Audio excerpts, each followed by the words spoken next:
pasemos a hablar con Maru de algo que es muy importante, que tiene que ver con el largo plazo.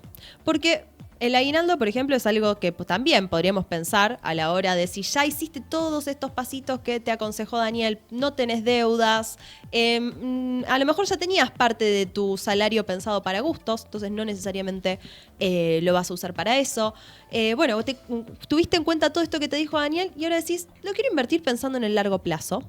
Por un lado nos podemos preguntar qué es largo plazo. Hay gente que dice, 10, 20 años, no, ya está. Keynes decía, ¿no? En el largo plazo estamos todos muertos, entonces, ¿por qué pensar en tan largo plazo? Una de mis preguntas para Maru es eso, ¿qué pensamos cuando hablamos de largo plazo? Pero también ella nos va a hablar de algo que es muy importante conocer de qué se trata, que son los ciclos de mercado. Primero vamos a hablar del ciclo de mercado en la Argentina. ¿En qué momento del ciclo de mercado estamos? Entonces, Maru, todo tuyo, lo que a los próximos minutos del programa.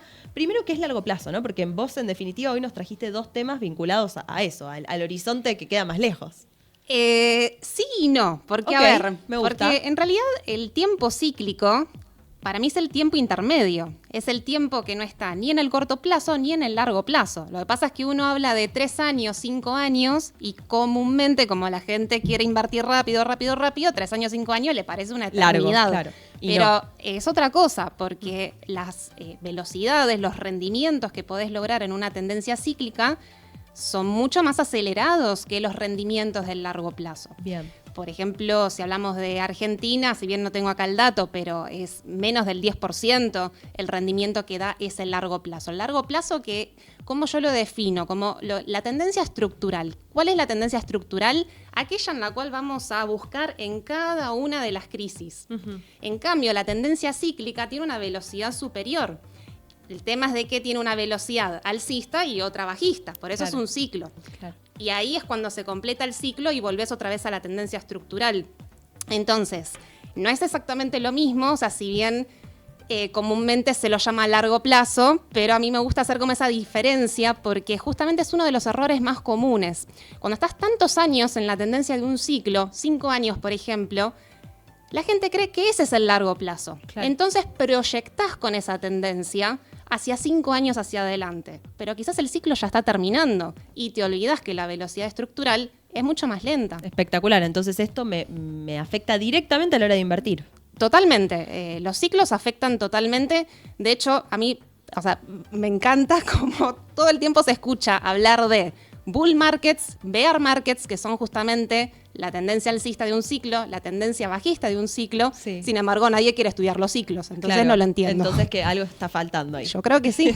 Maru, tenemos unas placas para mostrar, vos decinos si querés que empecemos por alguna Argentina. de ellas. Sí, Empezamos, vamos con Merval, Argentina. Valle, si querés estás de Megaciclo, ¿te parece? Con Dale, esa? me parece bien. Bien, perfecto. ahí ya va a estar apareciendo en pantalla. Mientras tanto, si querés, Dale. andanos contando de qué se Bueno, trata. yo este año 2025 comencé con una nueva hipótesis en el Merval y la hipótesis es de que empezamos a atravesar los inicios de la zona alta del ciclo a partir de haber encontrado esos 2.300 puntos. Para quien no me conoce, yo vengo trabajando con una hipótesis de inicio de megaciclo a partir del año 2020, una oportunidad histórica tal como ocurrió en el año 2001. Uh-huh.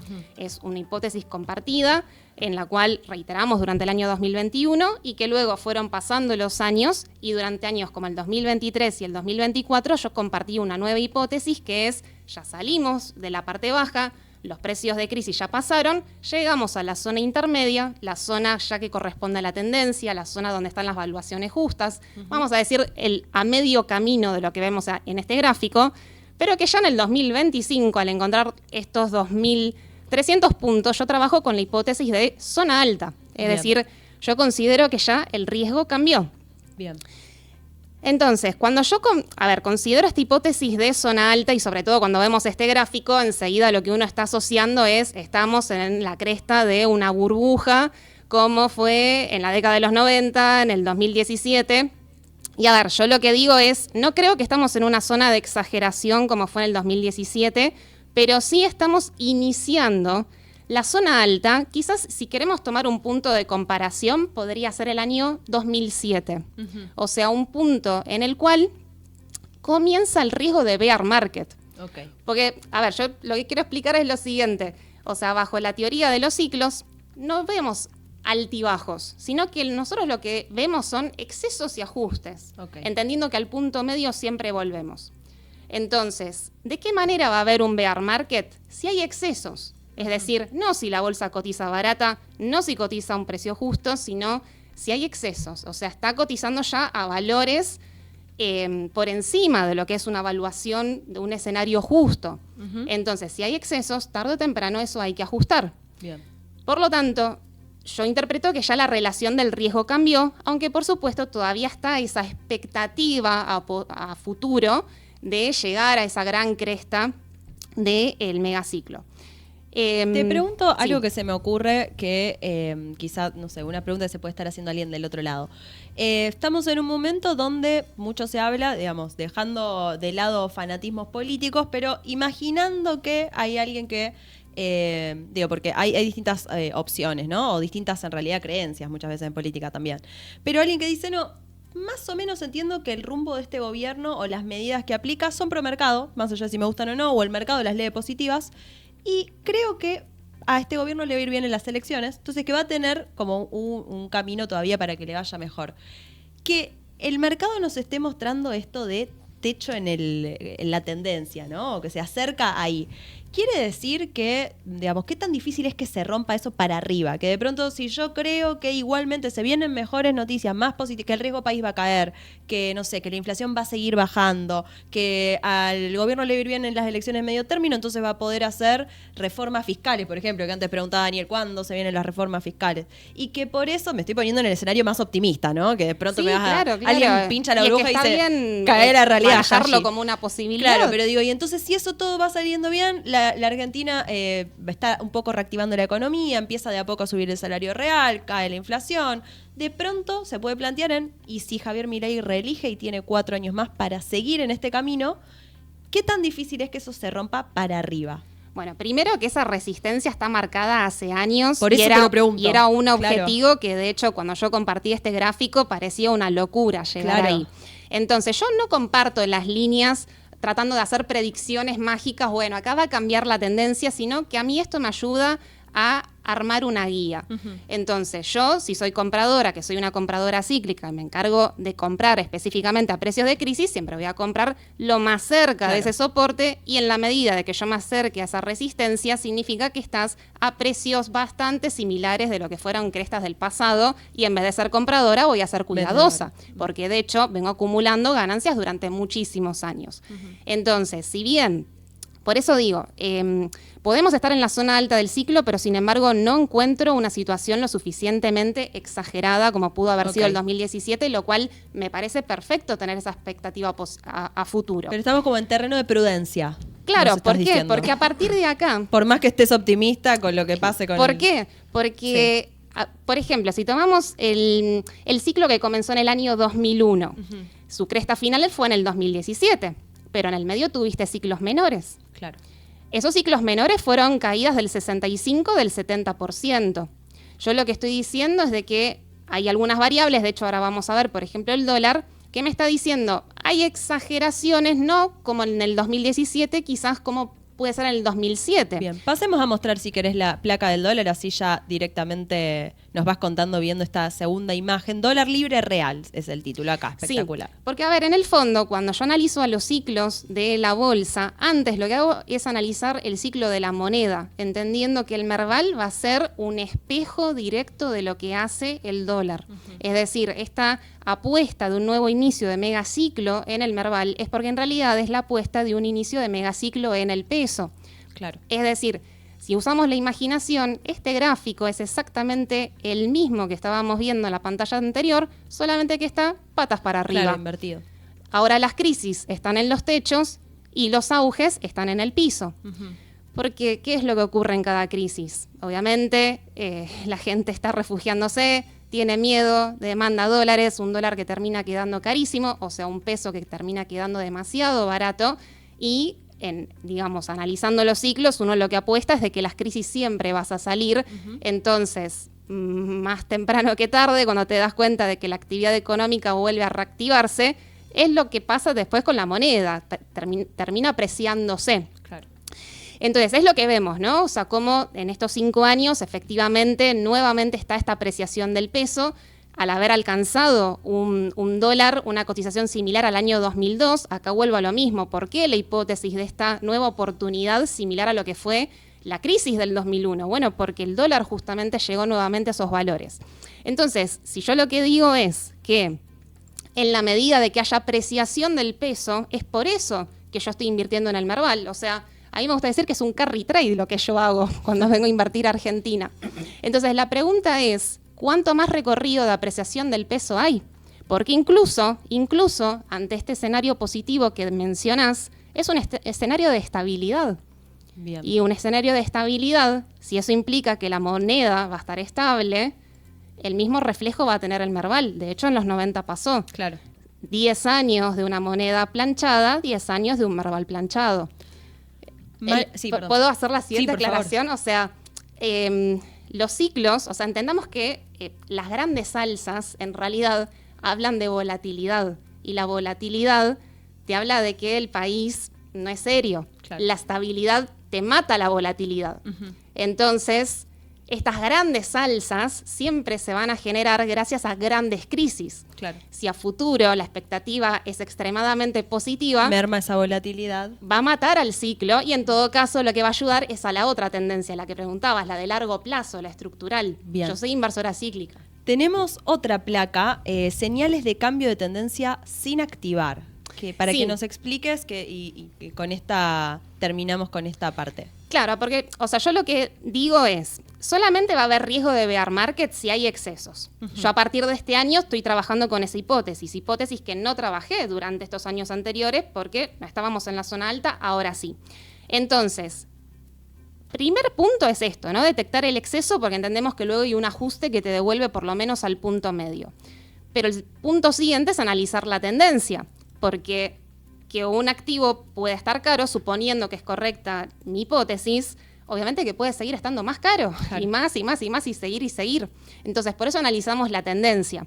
Entonces, la tendencia hasta el día de hoy, oficialmente, es alcista. O sea, yo no te puedo venir a decir acá, sí, porque la bolsa está cara y pumba, te va a bajar con todo. O sea, digamos, oficialmente uno tiene que confiar hasta el último segundo en este tipo de señales que son las que utilizo para poder analizar las tendencias de los ciclos. Entonces, por un lado, lo que encontramos son soportes que nacen siempre desde comienzos de ciclo o muy cerca de ahí. De hecho, acá estamos viendo, digamos, el tercer soporte nace puntualmente en el 2022. Fíjense incluso cómo la caída reciente que hemos experimentado ni siquiera ha roto ese soporte, por lo tanto, digamos, no podemos hablar de que estamos en una tendencia bajista.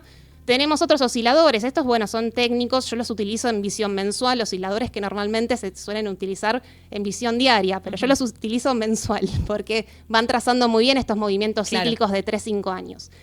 El MACD tiene que dar un cruce negativo, que todavía no está, algún día va a llegar, ¿sí? Entonces, en todo caso, seamos extremadamente cuidadosos y prudentes cuando ese momento llegue, porque ya la bolsa, sí es correcta, mi hipótesis, ya estamos en una zona alta del ciclo. Y lo mismo el RSI mensual.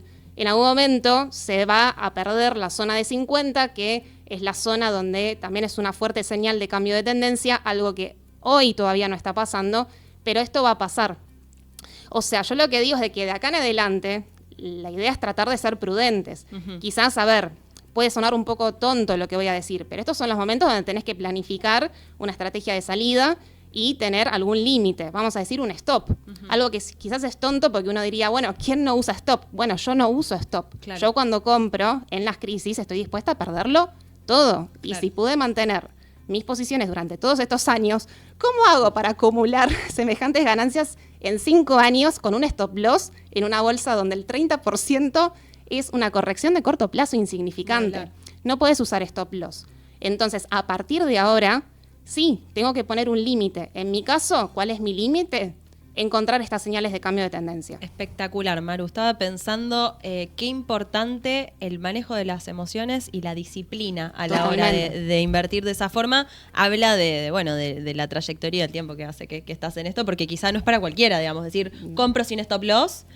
Después hay muchos que venden y totalmente. Sí, está buenísimo lo que nos trajiste. Vamos a hablar dentro de un momento de ciclos en el mercado, pero en Estados Unidos. Muy bien. Así que dentro de un momento retomamos. Hay unas preguntas espectaculares en el chat que yo me las estoy reservando para el final del programa. Gracias por estarnos mirando. No se olviden de dejar me gusta y también comentar temas que les gustaría ver en próximos programas, porque saben que siempre nos pasamos en diferido a leerlos y a levantar algunas de esas ideas para tratar de hacerlas realidad.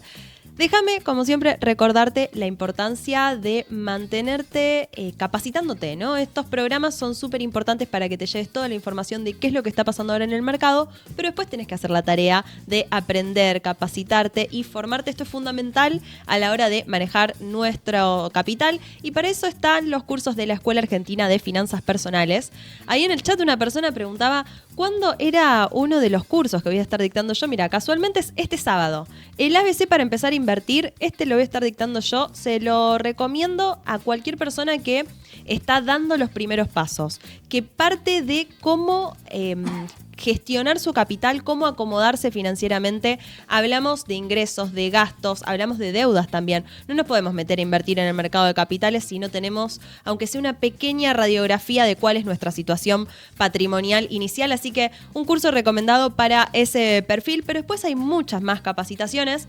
9 y 10 de junio tenés acciones y CDRs, acá un curso de renta variable. 17 de junio, estrategia fiscal para inversores. 18 y 19 de junio, inversiones para principiantes. Esto es, si ya hiciste el ABC para empezar a invertir, ya empezaste a dar tus primeros pasos, te organizaste patrimonialmente, bueno, podés conocer distintos tipos de inversiones que pueden ser para tu perfil. Y por último, 23, 24 y 30 de junio, criptomonedas. Sabes que ingresás al link que aparece en pantalla, www.eafp.com.ar. Y tenés mucha más información. Como siempre te digo, los objetivos de los cursos, qué se da en cada clase, información del profesor. Todo es importante que lo mires antes de elegir hacer cualquiera de estas capacitaciones, así que allí encontrás más información. Bueno, y ahora vamos a pasar a hablar de la parte 2 de este tema que nos quedaron, al menos a mí me quedaron muchas ganas de seguir escuchando de qué se trata, que es ciclos de mercado. Bastante ya nos contó Maru, nos explicó muy bien cómo funcionan, nos contó la situación en la Argentina, también en qué momento, según su hipótesis, nos encontramos. Ahora saltemos un poquito a hablar de Estados Unidos y cuál es la situación de los ciclos de mercado y cómo se encuentra hoy Estados Unidos. Maru, todo tuyo. Bueno, Estados Unidos, también estoy trabajando con una hipótesis similar de estar en la zona alta del ciclo. En el caso de Estados Unidos, trabajo con la hipótesis de un inicio de ciclo en el 2022, fines del 2022, principio del 2023, pero de un ciclo menor, a través de lo que fue esa recesión suave, o sea, porque no hubo una crisis en el 2022, pero que sí fue un momento de oportunidades selectivas. Bien. ¿Querés que ya pongamos la primera placa? Claro, bien, sí, S&P 500, empezamos por esa, ¿no? Dale, perfecto. Espectacular, Sí, ahí sí. ya va a estar apareciendo. Muy bien. A ver, yo lo que ahora voy a mostrar es un poco, bueno, por qué considero mi hipótesis que hay excesos. Claro. Y que de hecho, con esta caída que hemos vivido durante este año, ¿por qué no cambió absolutamente nada? O sea, porque esta hipótesis yo la vengo trabajando desde mediados del año pasado. Una manera simple, a ver, de arrancar y sumar, digamos, al análisis para entender, puede llegar a haber algún tipo de exceso, ¿no? Es analizar la media de 200 semanas. La media de 200 semanas es esto que un poco simbólicamente viene a ser lo que yo digo, el punto medio del ciclo. O sea, al promedio siempre volvemos. Lo que pasa es que el promedio no nos quedamos ahí, siempre seguimos de largo. Entonces, por eso vemos cómo continuamente esta media termina actuando como un soporte en ciclos menores. De hecho, por eso en el 2022 es lo que ocurrió, fue a buscar ese soporte en la media. Pero luego están los excesos, o sea, en la medida de que más te alejas, sabes que después a la media vas a volver. Ahora, ¿qué es lo que ocurre? De que así como actúa en soporte para ciclos menores, se termina perdiendo, generándose un exceso, pero en la dirección contraria, momentos de recesiones graves, que son las franjas que vemos en color gris, que son las crisis luego de la burbuja.com, la crisis subprime y el corona crash. Por eso ahí se pierde la media de 200. Esto ya te ayuda a tener como un mapa en principio para entender si hay exceso o no. ¿Por qué vengo trabajando desde el año pasado que hay excesos? Porque nos alejamos un 25% de la media de 200. Algo que viene pasando con otros ciclos menores. Obviamente que en la burbuja.com fue mucho más, no veo acá los números, pero creo que fue algo así como un 40, o incluso en el 2021 creo que fue un exceso mayor que se alejó también alrededor de un 40. Entonces, ¿hubo corrección? Sí, o sea, se generó el ajuste para volver a la media de 200, pero otra vez ya te fuiste de ahí, otra vez está el exceso. ¿Cuánto es, por ejemplo, vos recién decías, se alejó un 25%? ¿Cuánto es mucho o cuánto es razonable? Para mí, o sea, ya un 25 es un exceso. Bien. Por debajo de eso no me preocupo, pero ya de 25 para arriba sí. Muy bien. Podemos pasar a la próxima. Perfecto, para sí. no solamente verlo en los precios. La siguiente placa, beneficios por acción. Beneficios por acción. Nosotros entendemos que de largo plazo las acciones siempre van a perseguir, el precio de las acciones van a perseguir los beneficios, las ganancias que genera la empresa. Es decir, en el medio vas a ver fluctuaciones, pero de largo plazo el precio de las acciones se va a ir moviendo a la velocidad de las ganancias que genera.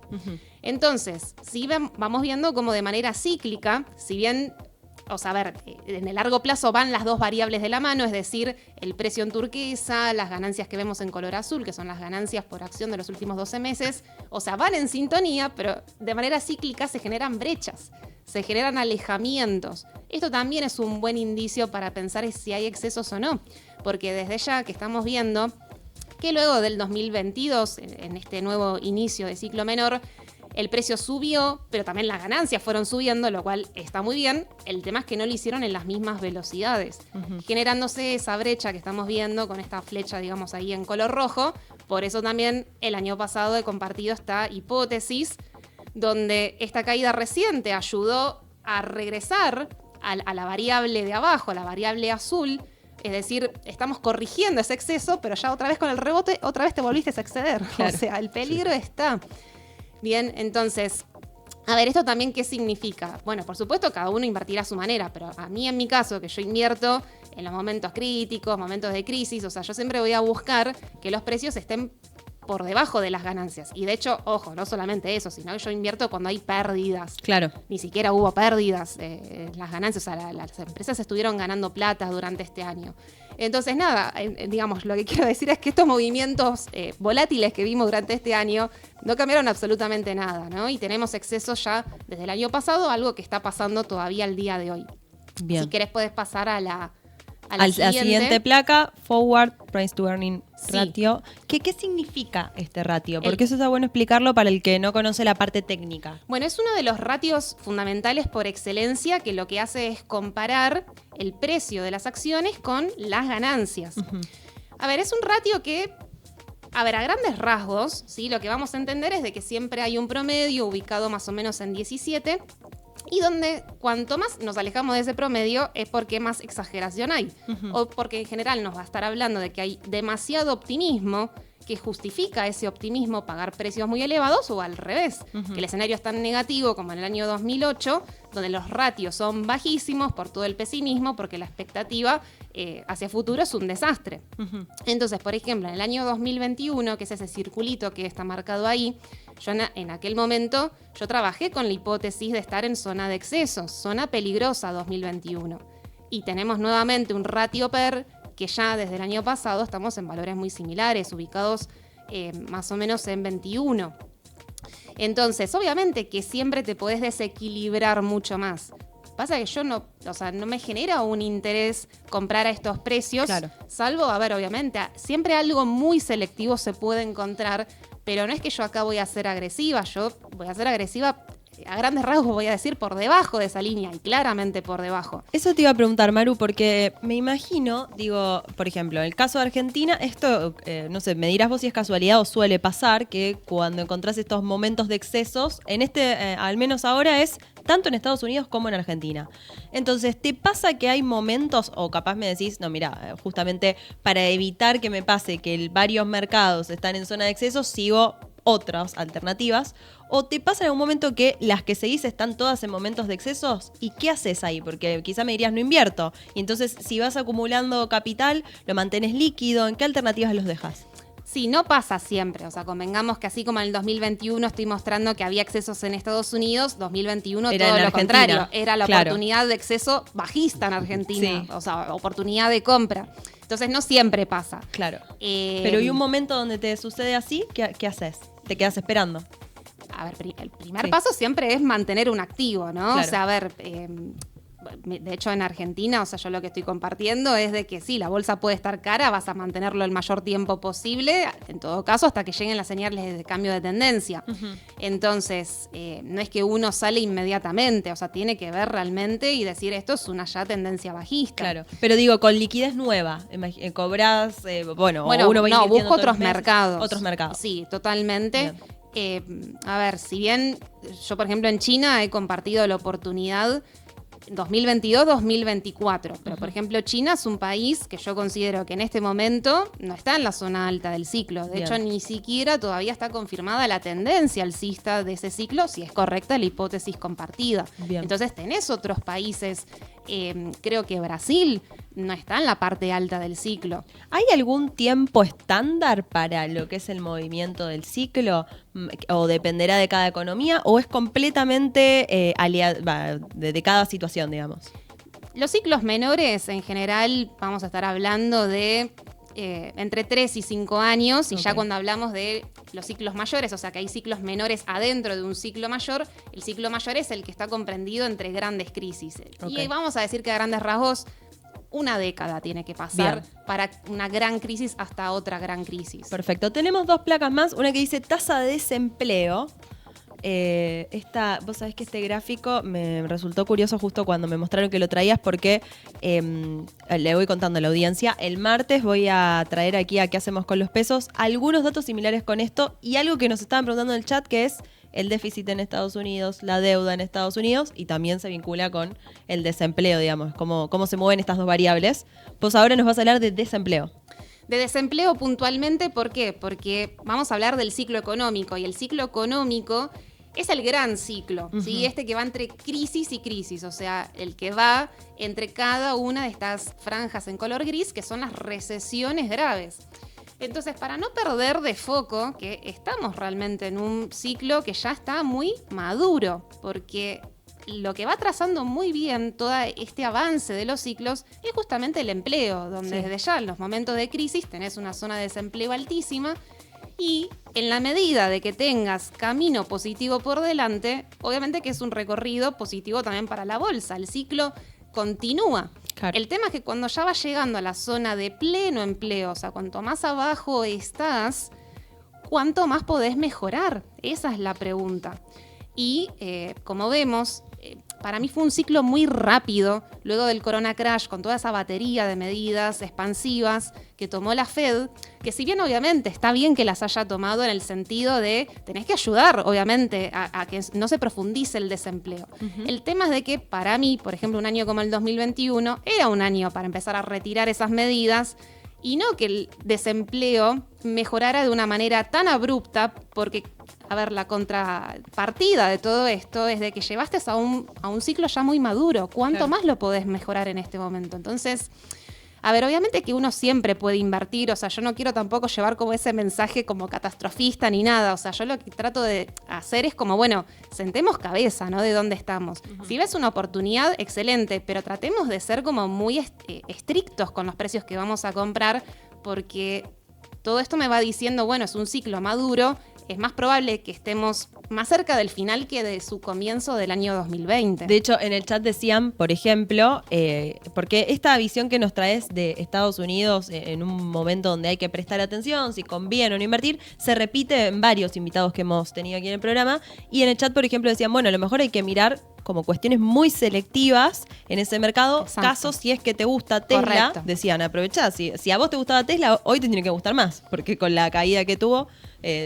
Correcto, coincido que son momentos para ser extremadamente selectivos. Bien. Sí. Y tenemos una última placa, tendencia sin definir, señales de cambio. Es Bueno, el título. esto sí es algo que, a diferencia del año pasado, los excesos están, el tema de que hay señales de cambio que están dando vuelta y están ahí y tenemos que ser conscientes de que están. y que no se anularon, ¿sí? Las mismas que veíamos en Argentina, que en Argentina no estaban, bueno, acá hay señales que sí. Este MACD mensual, el cruce que está, que fue una de las señales al momento de analizar la tendencia, en el año 2021, cuando empezó a cambiar la tendencia en la caída del 2022. Durante todos estos años no hubo ningún cruce negativo. Justamente fue uno de los motivos de por qué durante todos estos años siempre mi mensaje fue: sigamos confiando en la tendencia, no nos preocupémonos en todo caso el día en que llegue esto. Bueno, está pasando, entonces no sé si preocupar es la palabra, pero sí ahora tenemos que estar atentos. Y el RSI mensual, quizás a diferencia de Argentina, me resulta más clara la señal de la pérdida de 70, ¿no? Llegar a los valores de 50. Y sí, está volviendo a pasar otra vez. Ahora, no considero todavía que esto sea una tendencia bajista. Yo no la puedo llamar tendencia bajista, pero sí es un momento donde tampoco ya no es alcista, donde antes no estaban estas señales. Entonces, entendamos que el peligro, la cautela está, ¿sí? O sea, seamos extremadamente selectivos en estos momentos. Bien, espectacular, Manu. La verdad que es súper, súper completo lo que nos trajiste. Bueno, hay mucho para aprender aquí, así que vamos a continuar a lo largo de distintos programas hablando de ciclos de mercado.